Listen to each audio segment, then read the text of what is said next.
then we moved on into India and into Amritsar. And as I recall, we camped about 4 miles out of town or something.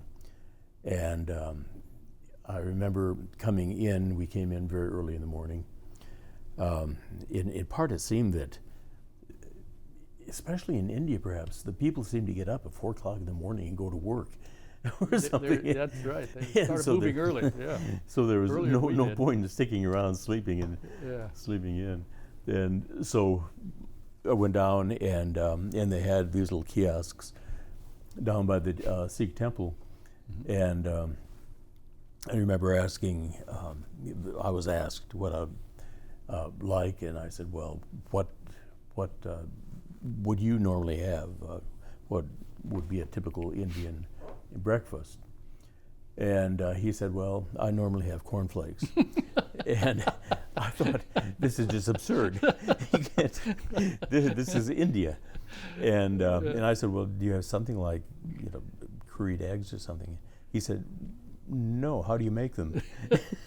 And I knew right there I had westernization has already arrived. Yes. But the beautiful temple, that the temple Sikh temple, and the nectar pool, this large pool, and people in meditation, and it was really a wonderful experience. I remember a real sense of reverence about the place, but also the people in the place. Just they weren't holier than thou. They weren't shouting slogans. They were just reverent, and I've always felt good about the Sikhs, in part because of that experience. Yeah. If I can intercept there, one of the other things that happened that I remember when we moved, I forget whether it was in Pakistan or in India, but as we moved from the lower populated areas that we had been through recently into South Asia, the subcontinent there, one of the first nights we were there, we started doing what we normally do toward evening, is start looking for a place to put our sleeping bags out and get our table and cook supper and so forth. And we kept looking for a open space large enough to do that. And we drove, and we drove, and we drove to, I forget what it was, 10, 11, 12 o'clock or whatever, and we never found a place large enough that we were used to, and had found with no problem up to that point. And we finally decided we just had to stop alongside the road. So we pulled over our Land Rover over as far as we could, and just put our sleeping bags down, kind of like there was kind of a dry ditch there, and put them along there and just slept for the night. And we were awakened in the morning by the boom, boom, boom, boom, which was an army caravan, I think from India, headed up north to Kashmir, is what we were guessing at the point. But I mean, inches from our Land Rover, because we were basically halfway on the road. And I remember saying to myself at that point, this is what high population density means. There are no unoccupied spaces in India, and much of Pakistan the same way. And it was that way for the rest of the time we were in India. Let's see, so we were in Amritsar, and then what? Anything more there before we headed up to Kashmir? I don't think so. We came in, we visited a hill station there, Dehradun, and a number of hill stations where during the summer the British would sort of move into these high elevation, cooler locations in summer areas, and then we continued up into Kashmir, which is contested. Still, I mean, it's obviously still a contested area. And 5 decades later. What struck me as being interesting was the presence of the Indian military, a lot of whom were Sikh. It was interesting. Went to Srinagar, and you'll remember that large mosque, the Shiraz Mosque, and it's the largest wooden mosque in the world. And the Shiraz part, of course, came from Shiraz, Iran, the population. There was a big Iranian, presence or importation or whatever in Srinagar, as I recall. And the artisans and so on. And I remember we we went into one of the shops or whatever. Were invited in, and we were served tea, is typical, and they were so proud that it was Iranian tea. Oh, yeah. And I thought, this is really interesting because Yeah. in Iran, they place a higher value Import. on Darjeeling tea or Yeah, other. the imported stuff, yeah. Yeah, and so it's sort of an exchange. I remember that shop because one of the, as I recall, they were doing paper mache things. Right, And right. here in the West, we think as paper mache as being very, cheap kind of stuff. Kids play, kindergarten stuff. Yeah. But their stuff was anything but cheap. I mean, it was really, really fine. We've got some pictures we can put on the website showing some of that work, but it was really impressive. It was, and the carpets, the silk carpets, they were something like 500 knots per square inch. Yeah. Mm-hmm. Just incredible, and they could draw it through a ring, which wasn't very practical Yeah. as a carpet. But could do it. But yeah, it was a challenge that they but had apparently yeah. met. Then if I can insert one little piece of geography, physical geography to the geographer here, but one of the things we learned at that point was that Kashmir is the opposite of Afghanistan. If Afghanistan was the cereal bowl upside down with the mountains in the middle, Kashmir was like the cereal bowl right side up with kind of a ring of mountains around the edge, but meaning as a result the water all drained toward the middle, so you had all these different lakes in the middle, like several, just idyllic lakes. I mean, of course, you also had the rice paddies coming down the hillside with the terraces and so forth. But tell us about the thing we discovered that was wonderful about those lakes and what we could do with them, with the houseboats and stuff. I was just struck mostly by the beauty of the lakes and it was such a remarkable, relaxing area, and there were and the boats once when we're out there. There were other small boats and people selling flowers and food and things of this nature. But I mostly remember just the sort of the physical aspect. Yeah, of it was idyllic. Well, one of the things, let me go ahead and tell the part that I remember. Part of what we discovered was you could rent. There were people going by on boats, kind of cleaning the river and selling things, so forth. But what there were also a number of large houseboats, and we discovered we could rent a 3-bedroom houseboat. Oh, right. Very, very cheaply. That included meals and someone to prepare the meals. I mean, it was package price. So we said deal, and we stayed there, I don't know, 3 or 4 days, something like that, because it was just so neat. And then, like you say, while we were there, then these little merchants would come along in their individual boats selling flowers or selling boats. And one guy came up and had cloth and was a tailor. He said, I can make you a nice suit, with original fabrics. And I took the bait, and I had one made and had it sent home, and then wore it for many years, as long as it fit until it didn't fit anymore. But I often remember saying to myself, I've never done this, but I said, boy, if there was a beautiful place somewhere to go on a honeymoon, this would be it. Yeah. I never managed to get over there, but it really, as you say, was extraordinarily lovely. I just remember the mist rising and the whole thing was just. And the other thing that was impressive was the locals, knew they had a good thing going. And I remember people going around on these little boats, taking out seaweed, not seaweed, but keeping the lake clean from other plants of one kind or another, or debris or whatever might have gotten thrown in it. They were keeping those lakes cleaned up, as well as having these houseboats and things going on with them. One of the memorable features of Kashmir were driving up toward the lake, Srinagar and so on, and seeing these trees just full of goats. And I'd never seen a goat climb around in a tree. And I think they were argan trees or something, argan nuts. And anyway, that was memorable. Yeah. Well, as you knew, and I grew up on a farm where one of the major things my dad had on our farm in Illinois were goats a bunch, and I I don't remember our goats climbing in trees so much, on hay bales and things like that, a whole bunch. But you mentioned that these goats were black. Is Black. that right? Yeah. And ours, we didn't have whatever kind of goat that was, and so maybe it's a breed thing. I don't know. Black and rather large. Yeah. Okay. Yeah. All right. So we saw those, and then what?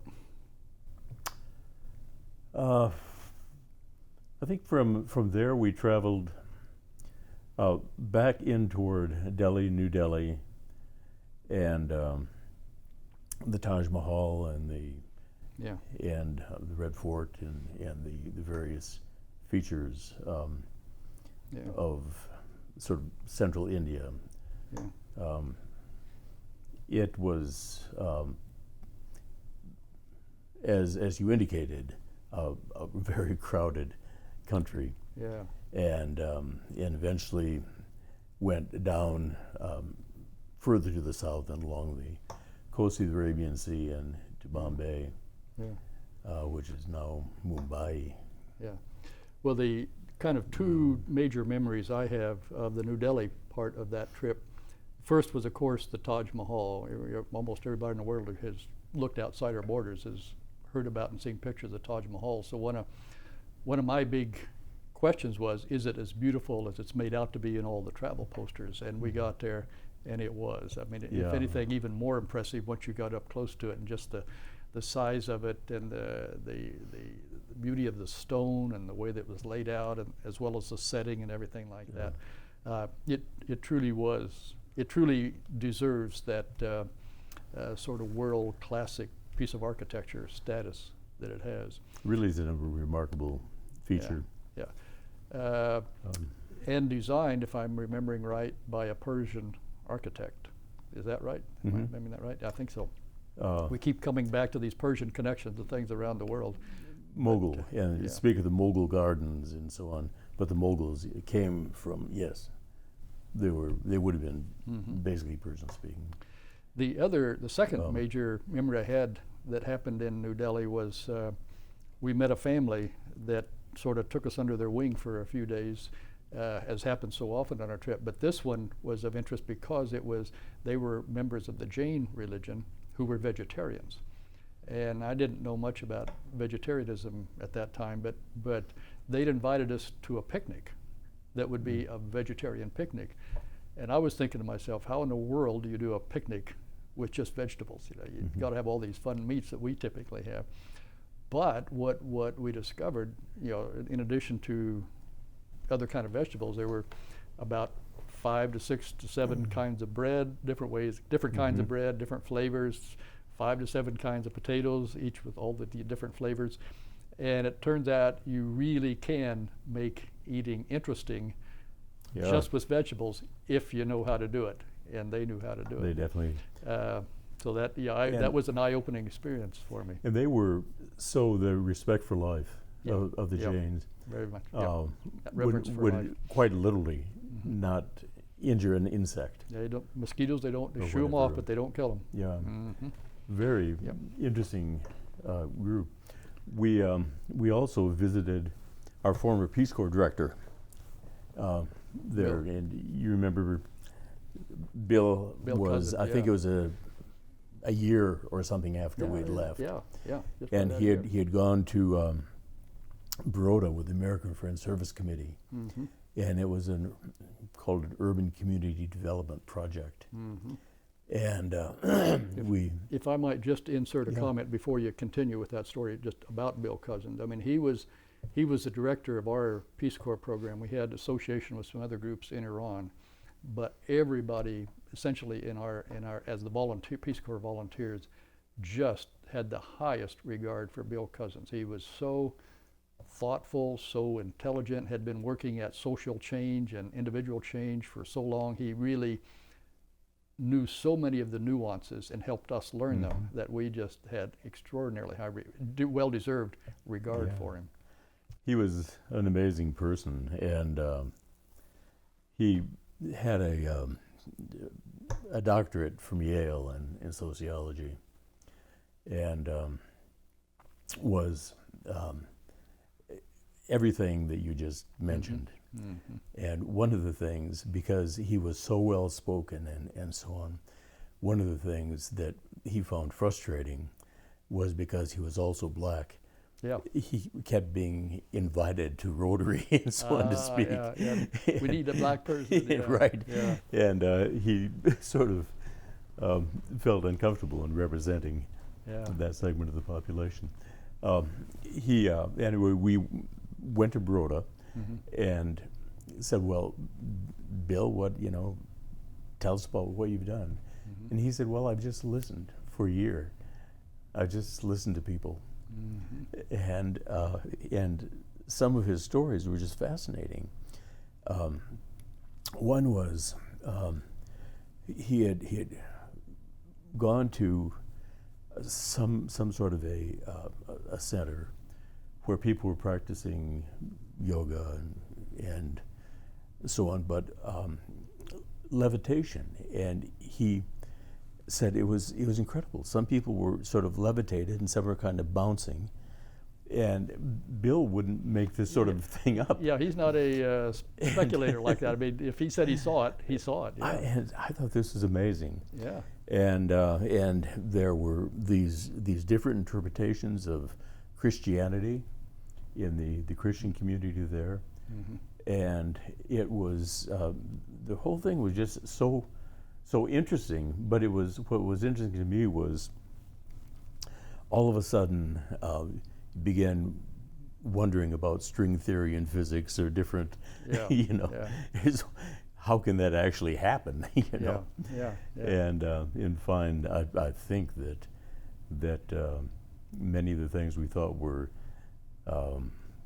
highly unlikely and were at least marginally likely. Yeah.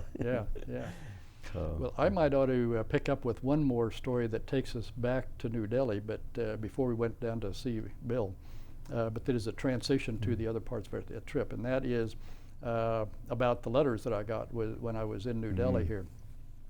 My ability to even go on this trip depended upon, this was, remember, mid-1960s when the Vietnam War was building up, and more young men were being called in to be drafted into the military.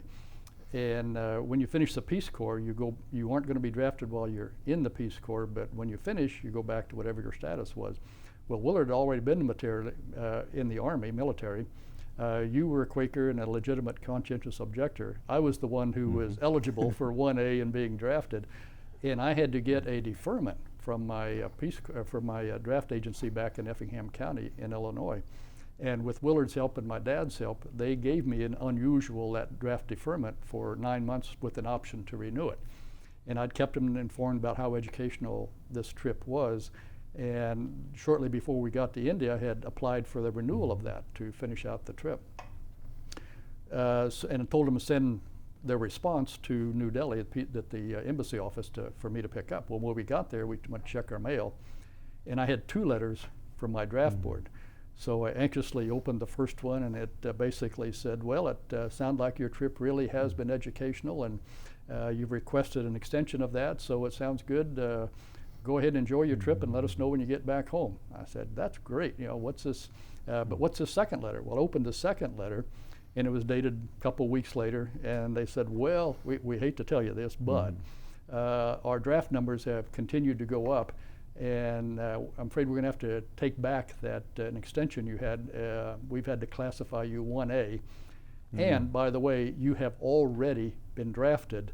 You're due in St. Louis for your pre-induction physical, son. And so out of the blue, when I thought I was going to be able to finish this leisurely, I had to hightail it back home and either get drafted or find an alternative or whatever. And so what we did then, and that was when I was doing St. Louis, was just a few weeks ahead of when I got that letter in New Delhi, because I didn't get it right away when they sent them. So what we did was we went from New Delhi down to Baroda to see Bill Cousins, and then we went down to Bombay, and it was from there that I started my journey home, while the rest of you continued on through India and trying to get to Nepal and some things on your way home. So what we'll do is let's talk about those separately, and a few other things, both our trip home and what we did after the trip in our lives, and then maybe some reflections on that. Sure.